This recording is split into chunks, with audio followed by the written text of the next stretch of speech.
So I'll be talking about various scopes and accessories in RIRS. As there are so many scopes and accessories available now, I'll be taking you guys through which are the more commonly used scopes and which are the newer scopes which I feel that they hold some promise in future.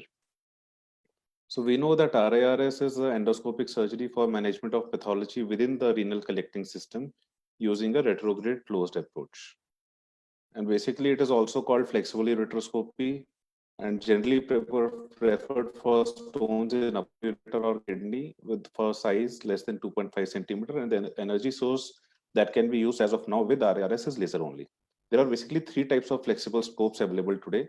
One is the most commonly used fiber optic scopes, and then there are two different types of digital scopes. One is the reusable one, the other one is the disposable one.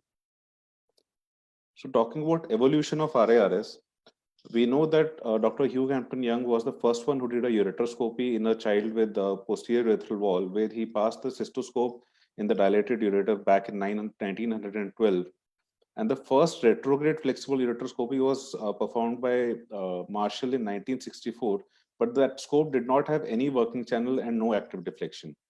It was later in 1980s that the modern flexible ureteroscope was developed with a working channel and irrigation, but there was nothing to break the stones even if we reached them. And it was only in 1998 that Grasso and Chalik reported the use of holmium laser for breaking the stones and thus doing a therapeutic RIRS.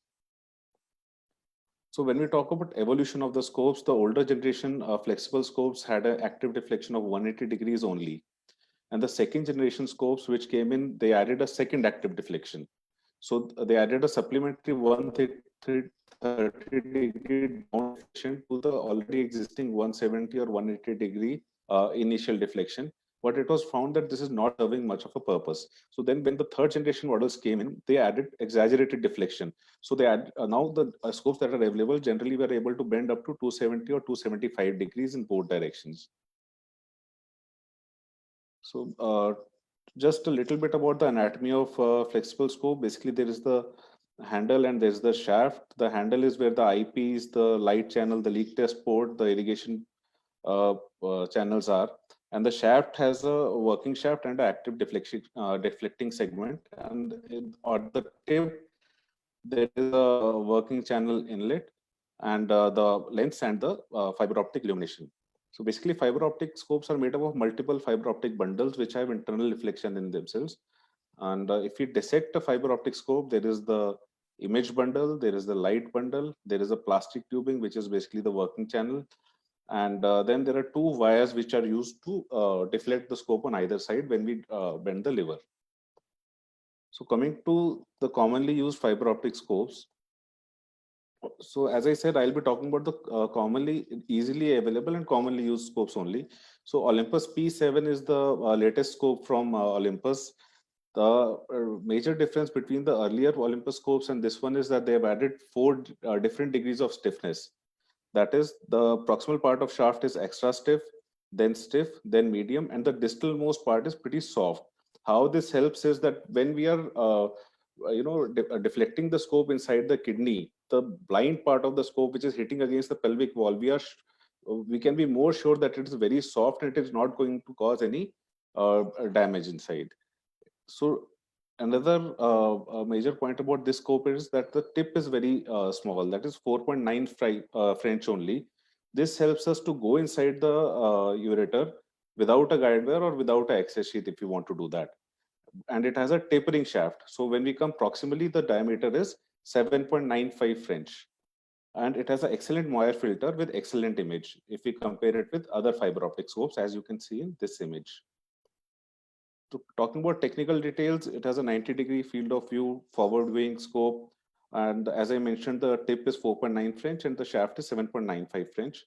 A working length of say 70 millimeters, and the inner channel diameter or the instrument channel diameter is standard in all scopes, 3.6 French. So I will be not taking this individually in every scope. And bending section, as I mentioned, is 275 degrees in both directions. This is the image quality you get with a P7. You can see that you cannot see much of a honeycombing in P7. That is one of the advantages of Olympus scopes. So moving forward, the second scope which is very widely available is the Karl Storz FlexX 2S. The major difference between FlexX 2 that was available earlier and the FlexX 2S that is available now is that it has double fiber capacity. So it gives us a better image than the earlier FlexX 2 was giving. At the same time, we all know that Karl Storz FlexX 2 scope is a very sturdy scope. So I personally feel that it lasts longer. And also it has a ceramic tip. So how it helps is that if you are firing very close, laser fiber very close to the tip, there are lesser chances that it will cause any damage. And it has a 1:1 torque transmission. Talking about technical details, again, forward viewing scope with the angle of view is 88 degrees, working length 67 centimeters, and the sheath size is 7.5 French. So the diameter of FlexX 2S is uniform throughout the length. There is no difference like in the Olympus scope, the tip is smaller and there is a taper, but Karl Storz FlexX 2S is a uniform diameter scope. So if we talk about image quality of FlexX 2S, I'll just yeah, so that's the kind of image we get with the FlexX 2S. We can see that if we compare it with the earlier available FlexX 2, the honeycombing is much less now. Only thing is we have to little bit defocus to view nicely with this scope. And the handling is very good. So this is a comparison between the commonly used fiber optic scopes, and we have discussed this already. So I'll move forward. So despite these characteristics of fiber optic scope, poor visibility still remained an issue. That is why the companies came out with newer chip-on-tip optical systems. The Karl Storz coming out with the CMOS chip for FlexXC and Olympus with the CCD chip on tip for V2 and V3 now. The added advantage was of a larger endoscopic field with improved resolution, but all these have larger tip by comparison to conventional ones. So the disadvantage in the all digital scopes is that you have to use a wider access sheath. Anatomy is quite similar except that there is no eyepiece and you don't have to attach a camera. That is the difference between image quality of a fiber optic and a digital scope. And coming to some of the commonly used digital scopes, Olympus V3 is the latest product from Olympus. It has a Duraband insertion tube. This basically offers the same advantage what a P7 offers you over the earlier P6 with the 4 different grades of stiffness. It has another additional thing that V3 has is a 120-degree rotation of shaft. So there's a knob in the shaft somewhere here, which you can use to rotate the scope and then keep it like that. So it can have, offer an additional advantage. The diameter of the scope is 8.4 French uniformly. And this here you can compare the difference between the image of a P7, which is fiber optic, and V3, which is a digital. So again, some technical details. It's quite similar about the forward viewing, and the field of view is 80 degrees. Only major differences in the diameter. These are thicker scopes, 8.4 to 8.5 French. And otherwise, deflection is also same, 275 degrees in both directions. I will skip this video for the want of time. You can appreciate the image quality. So the most commonly used digital scope in the market actually is Karl Storz FlexXC, and all of us doing RIRS love to use a FlexXC whenever given in hand. It has a 8.5 French tip diameter, and it has a ceramic liner of the working channel. The entire tip is not of ceramic, only the working channel is ceramic. Again, it protects the tip when you're using a laser very close to the tip. It has a CMOS chip, as I mentioned. It has a 1:1 torque transmission. So talking about technical details, angle of view is 90-degree, forward viewing scope, 70 centimeter working length, again 3.6 French in the working channel, and the sheath size of 8.4 French. So you need to use a wider access sheath. You cannot do it with the usual 9.5 French access sheath, thin ones. This is the image quality that a FlexX C gives us. So it gives us excellent vision. So for me, whenever I see the newer scopes that come in market, I always try to compare with the image quality that the FlexX C gives me. And I will show you what how we compare later. So this is a chart comparing the commonly available digital scopes. There's another one from Wolf called Cobra. The major difference being that it has a dual channel compared to the Flex XC and V3. But again, this leads to a much wider diameter of 9.9 French. There is an excellent scope from Wolf called Boa, but somehow it is not very easily available in India as of now. So coming to digital disposable scopes, which are the new talk of the town, and what I felt that everybody would be interested in. So the first digital disposable scope that came in market was Pusen U scope. The major advantage being that there are no scope repairs, there is no risk of cross contamination, and it is very lightweight.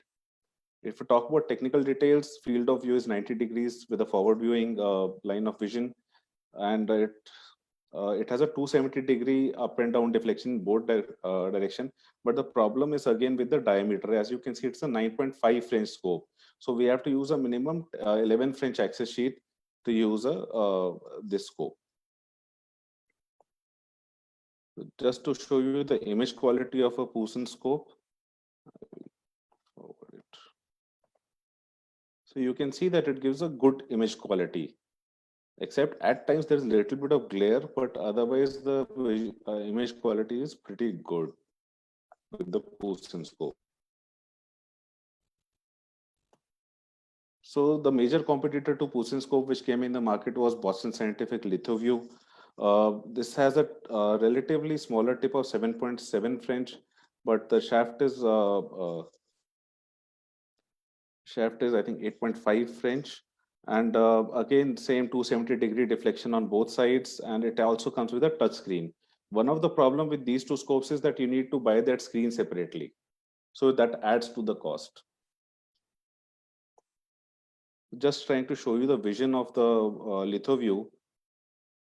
So LithoView also gives us good vision, but one of the problems I feel with LithoView is these black areas that you see around. So even though the field of vision has improved, if the light is not good enough in the periphery, then it is not really, we're not utilizing the benefit of it totally. But otherwise, the image quality is pretty good.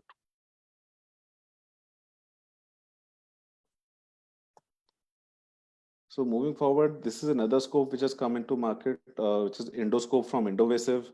This is also a good scope with a relatively wider field of view of 110 degrees, and it has a CMOS chip on tip. One of the problems with this scope is again a wider diameter, 9.9 French. But the image quality of this scope is excellent. The handling is also excellent. Only issue as of now is the wider diameter. Another advantage these scopes, what I'm going to discuss now, the 3 or 4 scopes which are coming from the Indian manufacturers or from some Chinese ones, is that they don't have the typical time limit. The Poussin and Boston LithoView have a time limit of 4 hours, but these scopes can you can use up to even 21 hours depending on the make. So this is the image quality of the endoscope.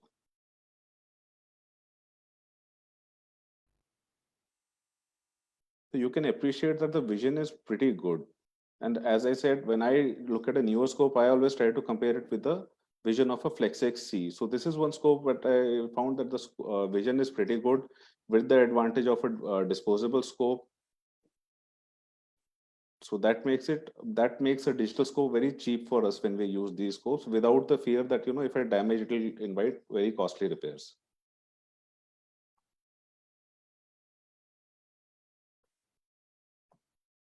So another scope that is creating a lot of talk is V scope. This is also from an Indian manufacturer. The advantage over endoscope being the thinner diameter of 8.4 French, 275-degree dual deflection. It has a bullet-like tip, just like our Olympus P7, so it helps in passing inside the ureter. Um, uh, the advantage, as I mentioned, with these scopes is that no separate monitor is required. You just need a processor that they give with the scope, and you can use your usual monitor for using.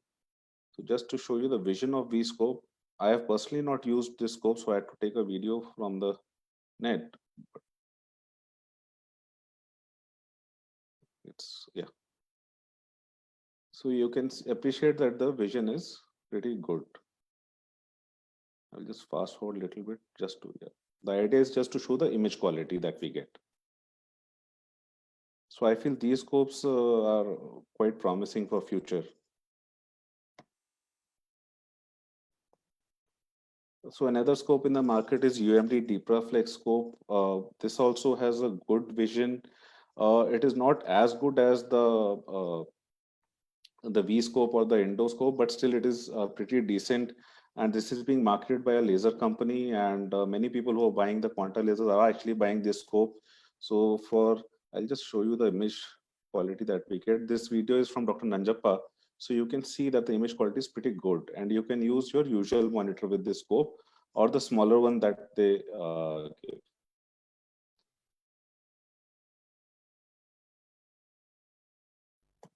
So coming to accessories for RIRS, I classify accessories as accessories for better access, accessories for extraction, for biopsy, stents, and others. So talking about accessories for better access, we all know about the guide wires. They allow us for better ureteral access to establish a track and assist in placement, replacement, and exchange of devices during urological procedures. We know that hydrophilic guide wires are now the most commonly used guide wires. They have a hydrophilic coating, nitinol core, available at a diameter from 0.05 to 25 to 0.038 inches. They are relatively easy to pass along an impacted calculus and most commonly used for RARS, preferably with both sides should be soft tip. Commonly used hydrophilic guide wires are Termo, high wire, and low wire. Then there are the super stiff guide wires like the Zebra guide wire. They allow superior handling in difficult ureters. The diameter is 0.025 to 0.38 inches. One of the problem with Zebra is that the tip is not very easily available in under C-arm, so it's not very radio opaque. So that's why the movement of guide wire tip is not very easily visible. So that shortcoming is overcome by the hybrid guide wires, which have a super stiff core, nitinol tips, and a hydrophilic coating. Commonly used are Roadrunner from Cook and Sensor Wire from Boston. They are more useful when there's an enlarged median lobe or an angle at VUJ not allowing the passage of access sheath. Then we have the commonly used ureteric catheters available as 4 French to 8 French. We know that they're used for doing RGPs or of safe passage of guidewire into the ureter, and sometimes they help us in manipulating the kinks. And then we have the dual lumen ureteric catheter. Some people like to use it routinely during RIRS. It helps us to do a RGP and pass a guidewire at the same time, and they are relatively wider, so you can do some dilatation of the VUG also with these. I'll just, yeah.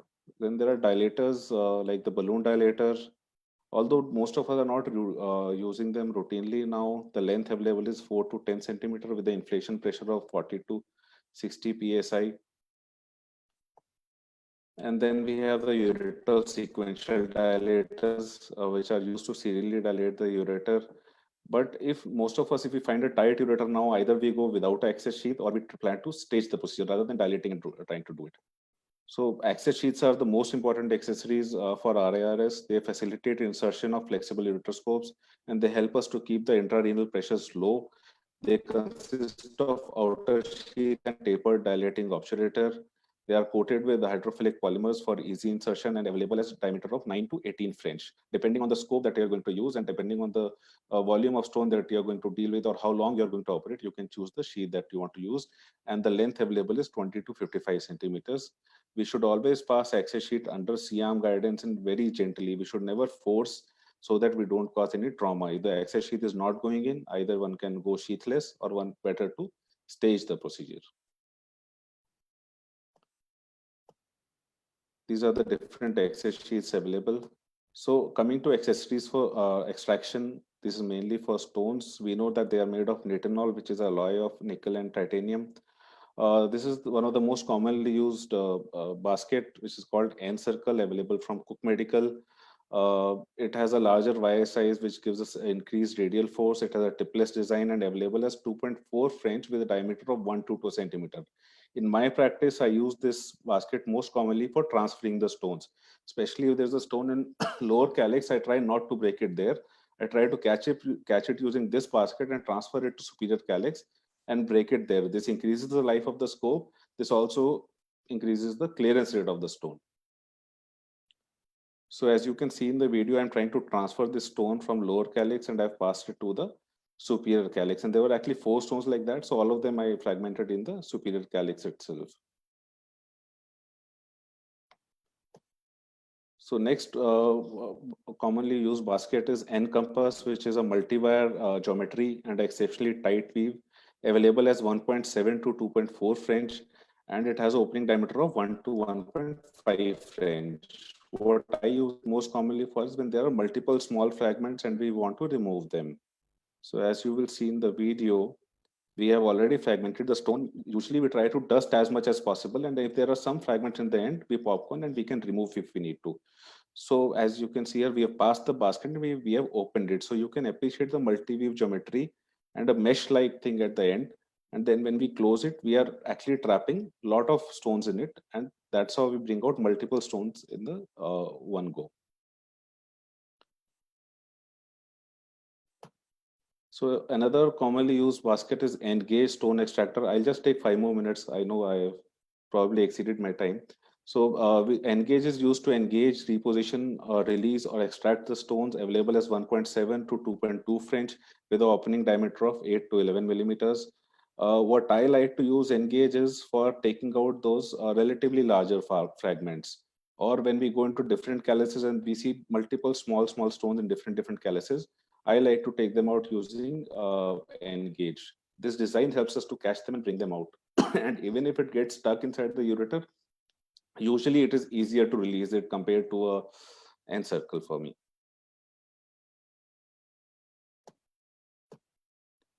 So Escape basket is a popular basket from Boston Scientific. Advantage is that it has a dual basket configuration. It's very thin in diameter, only 1.9 French. So this allows us to pass the laser fiber simultaneously. So we can actually hold the stone and break it right there by passing laser fiber side from by the side of it. This also helps if the basket gets stuck. Grasp it forceps is another forceps from Boston Scientific. It allows us for a very secure grasp and a controlled release, mainly used to transfer stones from one calyx to other. But disadvantage of grasp it is the wider diameter. So whenever we use grasp it, actually the flow decreases pretty much inside the PCS.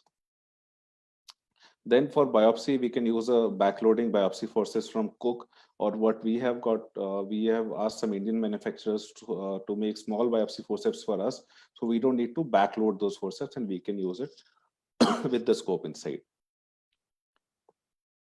We all know about the stents. That's the usual commonly used double J stents. I will not go into details. And we use an ureterotomy stent when we do a endopalotomy. Thank you for patiently listening. Sorry for exceeding the time a bit.